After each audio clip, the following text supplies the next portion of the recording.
Water is rising by the minute, and so too is concern for residents living along the Mississippi River. Thousands across 6 states have evacuated their homes. Residents in Memphis, Tennessee are bracing for the worst. The river is expected to crest there around 48 feet on Wednesday. It will be the worst flooding that city has seen since 1937.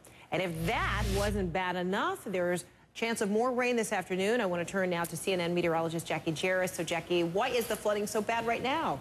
Why is it so bad? So many reasons, Frederica. You know, it all started with a really heavy snowpack over the winter. And then the month of April, we had some of these areas as much as 400 to 500% of our average rainfall. So you put so much rain, everything... Too much at once. It is, and it just all goes through the watershed system and ends up into the Mississippi River, trying to drain its way down into the Gulf of Mexico. Now, where are we at right now? Okay, the river has crested. This is the area that we're really focusing in on now, where the peak of this water is. But keep in mind, even though many of you have crested, like in Cairo and into New Madrid now, it's going to stay at record levels and in flood for the next week to 10 days. So this is going to be ongoing for a while, and then we'll watch this rush of water make its way all the way down into Louisiana in the upcoming weeks. Now, the rainfall here, you can see we've had a little bit more today. It hasn't been all that much. That's the good news. Additional rainfall is going to be pretty minimal in the upcoming days,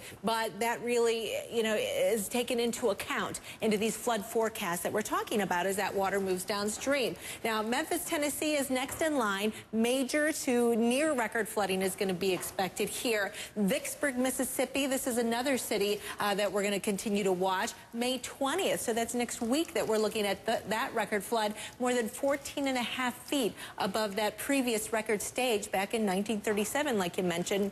A few of these records could be beaten and go all the way back to 1915. We'll take you downstream a little bit further and show you who's next in line. This is Natchez, May 22nd, expected to crest there, 16 feet above the flood stage. And then we'll take you down as we head down towards Louisiana, and we'll watch for those crests to move down the 23rd, all the way down into Baton Rouge. Now, we've talked about some of these spillways that have been opened up to relieve some of that pressure that happened last week. There are 2 more downstream that could be opened up as early as Monday. These are not explosive type ones that we saw last time around, but they're going to be gates that are going to be opening.